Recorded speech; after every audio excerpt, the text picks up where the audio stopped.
Hi YouTube. Sorry for the long lapse in my videos. I've really taken on quite a bit in the last couple of months. I got my 90-day key tag for being clean and sober 90 days on the 27th. I'm also starting college for psychology. My hope is to one day be a licensed chemical dependency counselor, helping others in my situation. And I also had to stop and do a little bit of step work. I didn't feel like I was qualified to start doing step work with, even reading it out of the book with people and trying to help unless I'd done it myself. So now we'll be starting with, in Chapter 4 of the NA Basic Text on Step 1. We admitted that we were powerless over our addiction and that our lives had become unmanageable. It doesn't matter what or how much we used. In Narcotics Anonymous, staying clean has to come first. We realize that we cannot use drugs and live. We admit our powerlessness and our inability to manage our own lives. We open the door to recovery. No one could convince us that we were addicts. It is an admission that we had to make for ourselves. When some of us have doubts, we ask ourselves this question: can I control the use of any form of mind or mood-altering chemicals? Most addicts will see that this control is impossible the moment it is suggested.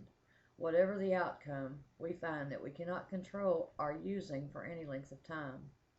We would clearly suggest that an addict has no control over drugs. Powerlessness means using drugs against our will. If we can't stop using, how will we tell ourselves we are in control? The inability to stop using, even with the greatest willpower and the most sincere desire, is what we mean when we say we have absolutely no choice. However, we do have a choice, and after we stop trying to justify our using. We didn't stumble into the fellowship brimming with love, honesty, open-mindedness, or willingness. We reached a point where we could no longer continue using because of physical, mental, and spiritual pain. When we were beaten, we became willing. Our inability to control our usage of drugs is a symptom of the disease of addiction. We are powerless not only over drugs, but over our addiction as well. We need to admit this fact in order to recover. Addiction is a physical, mental, and spiritual disease that affects every area of our lives. The physical aspect of our disease is the compulsive use of drugs, the inability to stop using once we have started.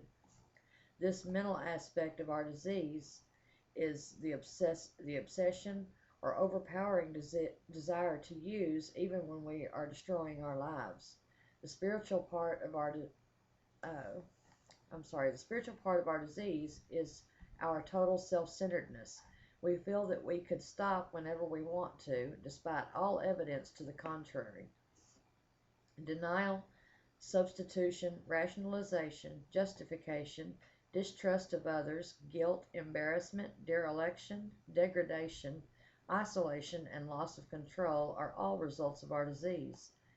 Our disease is progressive, incurable, and fatal. Most of us are relieved to find that we have a disease instead of a moral deficiency. We are not responsible for our disease, but we are responsible for our recovery. Most of us tried to stop using on our own, but were unable to live with or without drugs. Eventually, we realized we were powerless over our addiction. Many of us tried to stop using on sheer willpower. This action was a temporary solution. We saw the willpower alone would not work for any length of time. We tried countless other remedies: psychiatrists, hospitals, recovery houses, lovers, new towns, new jobs. Everything we tried failed.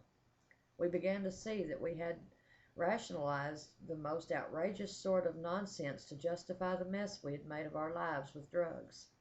Until we let go of our reservations, no matter what they are, the foundation of our recovery is in danger. Reservations rob us of the benefits that the program has to offer. In ridding ourselves of all reservations, we surrender. Then and only then can we be helped to recover from the disease of addiction. Now the question is, if we are powerless, how can Narcotics Anonymous help? We begin by asking for help. The foundation of our program is the admission that we of ourselves do not have power over addiction.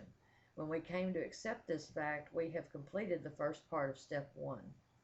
A second admission must be made before our foundation is complete. If we stop here, we will know only half the truth. We are great ones for manipulating the truth. We say on one hand, yes, I am powerless over my addiction, and on the other hand, when I get my life together, I can handle drugs. Such thoughts and actions lead us back to addiction. It never occurs to us to ask, if we can't control our addiction, how can we control our lives? We felt miserable without drugs, and our lives were unmanageable. Unemployment, dereliction, and destruction are easily seen as characters of an unmanageable life. Our families generally are disappointed, baffled, and confused by our actions, and often desert or disown us. Becoming employed, socially acceptable, and reunited with our families does not make our lives manageable. Social acceptability does not equal recovery. We have found that we have no choice except to completely change our ways of thinking and go back to using. When we give our best, it works for us, and it works as it has worked for others. When we could no longer stand our old ways, we began to change. From that point forward, we began to see that every clean day is a successful day, no matter what happens. Surrender means not having to fight anymore. We accept our addiction and life the way it is. We become willing to do whatever is necessary to stay clean, even the things we don't like doing.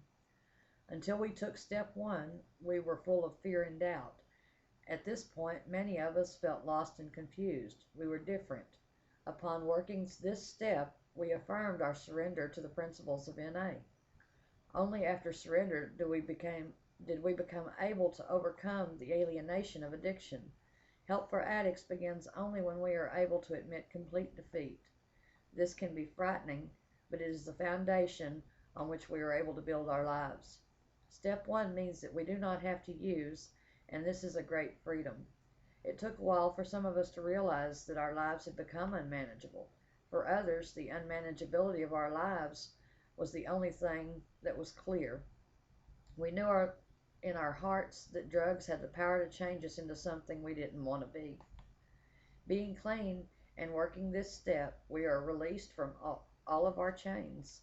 However, none of the steps work by magic. We do not need just say the words of this step. We learn to live them.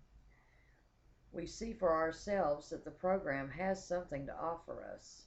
We have found hope. We can learn to function in the world in which we live. We can find meaning and purpose in life and be rescued from insanity, depravity, and death. When we admit our powerlessness and inability to manage our own lives, we open the door for a power greater than ourselves to help us. It is not where we were that counts, but where we are going. I really appreciate you joining me for this part of step 4. I will record some more on step 2 tomorrow. And if no one has told you today they love you, I love you. Please, if you need help, find a meeting with NA at 1-888-NA-WORKS. Thank you. God bless.